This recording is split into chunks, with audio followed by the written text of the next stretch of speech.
Baik, memang ada hadis yang sahih di mana Rasulullah SAW pada saat itu mendoakan negeri Syam dan negeri Yaman. Allahumma barik lana fi Syamina wa Yamanina. Allahumma barik lana fi Syamina wa Yamanina. Ya Allah, berkahi untuk kami di negeri Syam kami dan negeri Yaman kami. Nah, maka ketika Rasulullah mengatakan demikian, ada sahabat yang berkata, wa fi najdina ya Rasulullah, dan di Najd kami, dan tolong doakan juga ya Rasulullah. Tapi Rasulullah mengulang doa, Allahumma barik lana fi Syamina wa Yamanina. Allahumma barik lana fi Syamina wa Yamanina, sampai 3 kali. Jadi Rasulullah SAW ketika itu tidak mendoakan negeri Najd seperti permintaan para sahabat. Kemudian dalam riwayat lain ada tambahan di mana Rasulullah menyebutkan dari Najd akan keluar seorang pendusta dan seorang durjana. Sebagian ulama mengatakan berdasarkan apa yang disampaikan Sayyidah Asma binti Abi Bakar, yang dimaksud pendustanya adalah Musailimah Al-Kadzab, yang memang asalnya dari Yamamah. Yamamah itu dari kota Riyadh sekarang memang tidak begitu jauh gitu ya. Dari Yamamah akan keluar Musailimah Al-Kadzab. Yang kedua, yang akan keluar sebagai durjan dari daerah itu adalah seorang yang kemudian menurut Asma binti Abu Bakar adalah Al-Hajjaj bin Yusuf As-Saqafi. Al-Hajjaj bin Yusuf ini seorang alim, faqih, tetapi kemudian dia keblinger oleh nafsu kekuasaan, sehingga kemudian selama masa pemerintahan sebagai Raja Muda Irak di masa kekhalifahan Daulah Bani Umayyah, Al-Hajjaj ini membunuh kurang lebih 200.000 orang, ya, termasuk 120.000 orang yang mati tanpa pengadilan di penjaranya, ya, mati dalam keadaan di penjara secara zalim.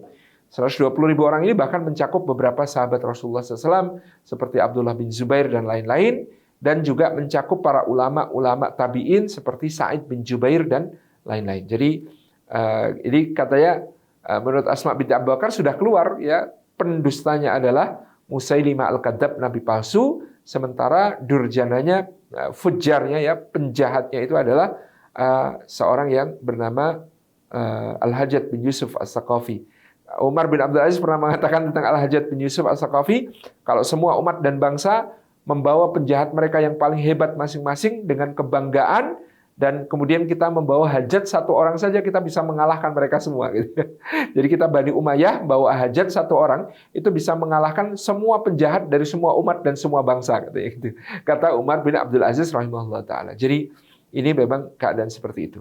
Nah, apakah kemudian yang tidak didoakan berkah ini menjelma menjadi seperti apa yang kita lihat sekarang dengan modernisasi, dengan konser-konser musik, ya, dan lain sebagainya? Wallahu a'lam bishawab. Saya tidak berani memastikan apa takwilnya. Yang jelas memang di seluruh Saudi Arabia tentu yang dijamin kebaikannya hanyalah Haramain Asy-Syarifain, yaitu Makkah dan Madinatil Munawwarah. Kita tidak menstandarkan keislaman kita kepada bangsa Arab, tetapi hendaknya bangsa Arab menstandarkan dirinya kepada Islam karena risalah ini turun pertama-tama kepada mereka, kan begitu. Jadi ya ini fenomena yang kemudian tak terhindarkan, yang namanya akhir zaman itu kan ya banyak tanda-tanda kiamat itu ya, tanpa direncanakan oleh manusia muncul satu persatu, termasuk ya bagaimana orang-orang yang menggembala kambing dan unta, ya akhirnya kemudian yatatawaluna fil bunyan, mereka berlomba-lomba meninggikan bangunan, ya,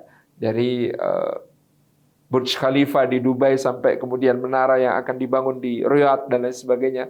Tentu kita tidak tahu apakah itu disengaja ataukah tidak, tetapi ya yatatawaluna fil bunyan misalnya itu menjadikan kita ingin menakwil, oh sepertinya inilah tanda-tanda semakin dekatnya hari kiamat. Tapi kita tentu tetap harus beriman dan terus berdoa, ya. Salah satu doa yang jangan sampai kita lupa adalah doa di akhir tahiyat, akhir tasyahud. Allahumma inni a'udzubika min adzabi jahannam wa min adzabil qabr wa min fitnatil mahya wal mamati wa min syarri fitnatil masiihid dajjal ya muqallibal qulub tsabbit qalbi ala dinik. Ini jangan sampai lupa. Dulu putranya Imam Ahmad pernah sholat tergesa-gesa tidak membaca doa ini, sama ayahnya sholatnya suruh ulang. Kenapa diulang? Karena doa ini sangat penting. Karena doa ini sangat penting. Demikian Allah.